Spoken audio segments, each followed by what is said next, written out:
स्मृति ईरानी केंद्रीय मंत्री इस समय हमारे साथ जुड़ रही हैं। स्मृति जी, बहुत बहुत बधाई हो। जिस तरीके से भारतीय जनता पार्टी ने 3 राज्यों में स्पष्ट से भी स्पष्ट बहुमत हासिल करती हुई दिख रही है। सबसे बड़ा फैक्टर एक तो समझ में आता है स्मृति जी कि मोदी जी के चेहरे पर हर जगह चुनाव लड़ा गया, भले मुख्यमंत्री रहे, पूर्व मुख्यमंत्री रहे वहां पर, लेकिन कार्यकर्ता सब अनुशासित पीएम के चेहरे के साथ वहां चुनाव लड़ते रहे। महिलाओं का योगदान लेकिन आंकड़ों में बड़ा स्पष्ट नजर आ रहा है, उनका रुझान बड़ा स्पष्ट नजर आ रहा है।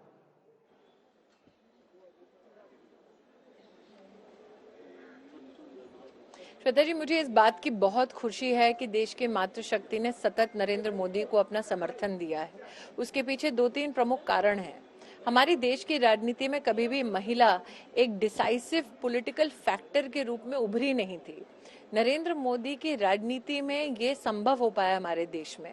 मुझे बहुत खुशी है। और अगर आप नरेंद्र मोदी जी के मुख्यमंत्री का कार्यकाल देखें, तब भी और अब भी प्रधान सेवक के रूप में उन्होंने सामाजिक न्याय में पृष्ठभूमि की दृष्टि से या फिर केंद्र बिंदु की दृष्टि से महिला को सदैव रखा। और आज देश की अर्थव्यवस्था को भी सुदृढ़ करने के लिए उन्होंने मातृशक्ति को ही केंद्र बिंदु बनाया। और इसका परिणाम ये हुआ है कि महिलाओं ने सतत अपना सहयोग नरेंद्र मोदी को दिया है। कुछ योजनाओं का उल्लेख करना चाहूंगी। प्रधानमंत्री जनधन योजना, ये कल्पना ही नहीं थी हमारे समाज में कि एक महिला के घर तक बैंक का अधिकारी जाएगा, और वो भी गरीब महिला के, और उसका बैंक का खाता खुलवाएगा। आज ये सत्य है कि देश में 24 करोड़ महिलाओं के बैंक के खाते को खुलवाने का काम नरेंद्र मोदी ने किया। हमारे देश में कभी ये कल्पना नहीं थी कि लाल किले के प्राचीर से कोई प्रधान सेवक ये कहेगा कि औरत का सम्मान करना है तो कम से कम उसके लिए एक टॉयलेट बना दो। और वो नरेंद्र मोदी ने स्वच्छता अभियान के अंतर्गत जो महिला को स्वच्छता से और सम्मान से जोड़ा, वो हमारे देश की राजनीति में कभी नहीं हुआ था। जबकि किसी महिला ने किसी भी पॉलिटिकल मैनिफेस्टो में इस बात की ना चर्चा की, ना इस बात की कभी मांग को उठाया।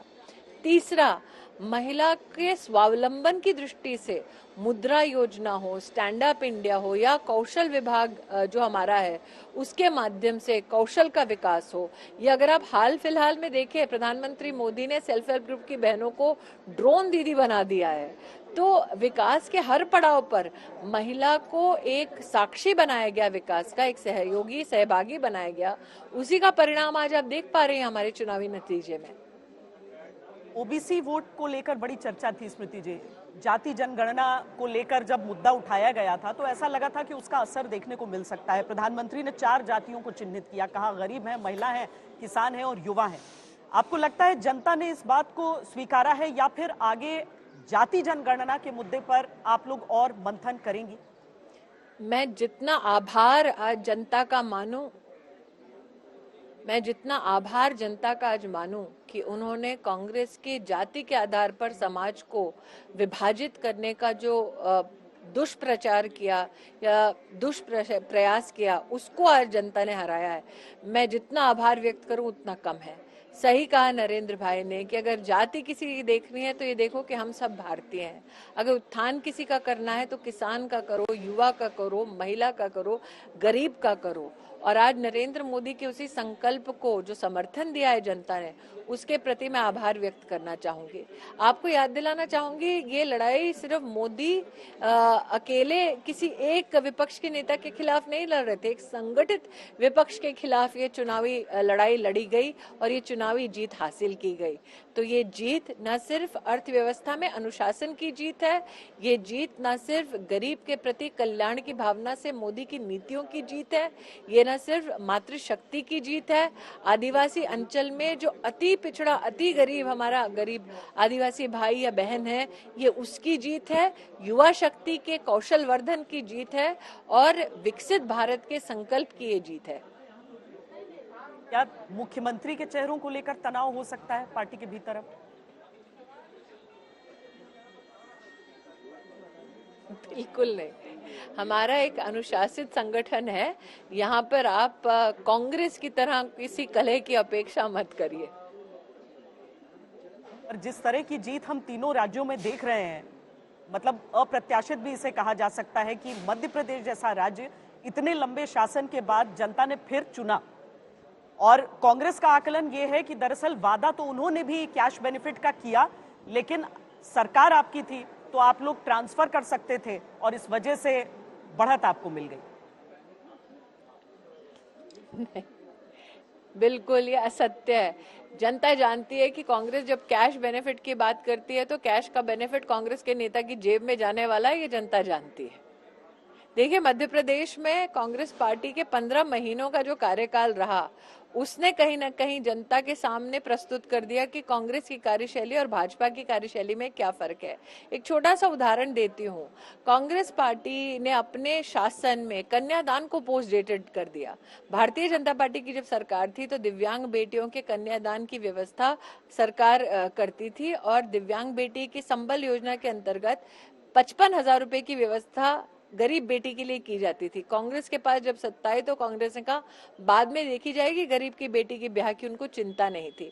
जब जनता के सामने कंपैरिजन साफ दिखाई दे रहा था तो आपको क्या लगता है जनता किसको चुनती?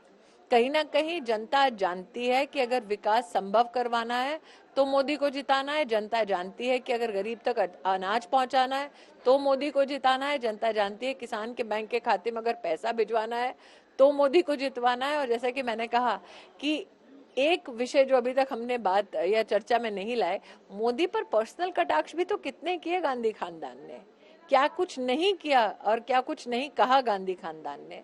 तो कहीं ना कहीं जिस निस्वार्थ भावना के साथ नरेंद्र मोदी राष्ट्र की सेवा कर रहे हैं, एक आक्रोशित जनता ने दुष्प्रचार को कांग्रेस की मुंह तोड़ जवाब दिया है। स्मृति जी, तेलंगाना में भी बहुत कोशिशें की गई थी, अभी से नहीं बल्कि जब हैदराबाद म्यूनिसिपल चुनाव हुए थे, बड़े बड़े नेता बीजेपी के जाते थे प्रचार के लिए जी। आज हम 1 से 7 तक तो बढ़ते देख रहे हैं बीजेपी की टैली को, लेकिन क्या दक्षिण भारत में वो लोगों के दिलों तक न पहुंच पाना कम से कम सीटों के हिसाब से परेशान कर रहा है?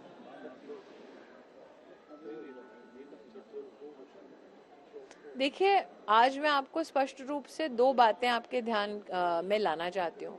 चाहे वो मध्य प्रदेश हो, चाहे वो राजस्थान हो, चाहे वो उत्तर प्रदेश हो, चाहे वो गुजरात हो, वर्षों से भारतीय जनता पार्टी के संगठन के विस्तार में कार्यकर्ताओं ने अपना जीवन खपाया है। आज चाहे आप दक्षिण भारत में तमिलनाडु की बात करते हैं, हमारे प्रदेश के अध्यक्ष अनामलाई हो, कर्नाटक में एक नए युवा हमारे अध्यक्ष हमें प्राप्त हुए हैं संगठन के माध्यम से, तेलंगाना में बंडी संजय, किशन रेड्डी जी, अनुभव और युवा शक्ति दोनों का एक समन्वय रहा है। तो प्रदेश कई ऐसे हैं, हम तो वो पार्टी हैं जहां पर मात्र 2 सांसद हुआ करते थे, आज पूर्ण बहुमत से 10 साल तक सतत नरेंद्र मोदी सरकार चला रहे हैं। तो संगठन में कम से कम इस बात का आश्वासन हर कार्यकर्ता को है कि अगर आप एक ऐसे प्रदेश में भी पहली बार कूच कर रहे हैं जहां पर संगठन नेसेंट स्टेज पे है या एक नए संकल्प के साथ उभर रही है, तो वहां पर भी हमारा नेतृत्व खरा उतरता है कार्यकर्ता के समर्थन में। उन प्रदेशों में भी नेतृत्व का जलवा आपको देखने को मिलता है जहां 2-3 दशक से भारतीय जनता पार्टी अपने संगठन के विस्तार के प्रति समर्पित रही है। और इस जीत के साथ आप इंडिया लेकिन गठबंधन एक का फर्क भविष्य है, क्या देख रही हैं? भारतीय जनता पार्टी ने अगर कभी कोई चुनाव, इंडिया गठबंधन का भविष्य तो तभी प्रश्न चिन्ह के दायरे में था जब गठबंधन का सरदार ये राहुल गांधी को बनाना चाह रहे थे। मैं आपको याद दिलाना चाहूंगी, ममता बंदोपाध्याय ने स्वयं इस बात को स्वीकार किया कि जहां राहुल गांधी की उपस्थिति है वहां हार निश्चित होती है। तो मैं क्या कहूं, गठबंधन के लोग स्वयं इस बात को कहते हैं कि इस गठबंधन पे सबसे बड़ा जो काला बादल मंडरा रहा था वो गांधी खानदान का था। आज इस ऐतिहासिक भाजपा की जीत के बाद क्या गठबंधन का भविष्य अंधकार में है? निश्चित रूप से जिनका अपना लीडरशिप अंधकार में है वो किसी और को रोशनी क्या देंगे। कहते हैं बीजेपी चुनावों के बाद बहुत ही साइंटिफिकली बड़ा पूरा मंथन वगैरह करती है। पिछले जो कुछ राज्यों के चुनाव हमने देखे, जैसे हिमाचल प्रदेश के चुनाव हो गए जहां पर कांग्रेस को सफलता मिली थी, या हम ये माने कि वहां से सीखते हुए कुछ ऐसे बदलाव छत्तीसगढ़ में ये कहा जा रहा था कि झारखंड के सभी सांसदों को अलग अलग विधानसभा क्षेत्र दे दिए गए थे कि आपकी जिम्मेदारी है, जाइए और पूरी तरीके से मेहनत कीजिए वहां। देखिए, भारतीय जनता पार्टी की जो संगठन की व्यवस्था है और रचना है उसमें चाहे वो चुनाव विधानसभा का हो या पंचायत का हो या नगर पालिका का हो, हम सब कार्यकर्ता हर प्रदेश में किसी न किसी संगठन के निर्देश के अनुसार अपना योगदान देते हैं। निश्चित रूप से आज की इस ऐतिहासिक जीत के बाद कुछ लोग इस गलतफहमी में होंगे कि हम 2024 की ओर जब बढ़ चल रहे हैं तो उतनी ही शायद व्यवस्था को सुदृढ़ करते हुए नहीं चलेंगे। नरेंद्र मोदी ने और भाजपा ने कभी भी वोटर को फॉर ग्रांटेड नहीं लिया। नरेंद्र मोदी ने और भाजपा ने कभी भी संगठन को विस्तार की दृष्टि से या फिर संगठन को और सुदृढ़ करने की दृष्टि से कोई कोताही नहीं बरती है। तो आपने आज जो छत्तीसगढ़ में देखा वो बीजेपी के सामान्य कार्यकर्ता के योगदान का परिणाम है और मोदी की गारंटी और मोदी के मैजिक का परिणाम है। बहुत बहुत धन्यवाद स्मृति ईरानी जी हमसे बातचीत करने के लिए।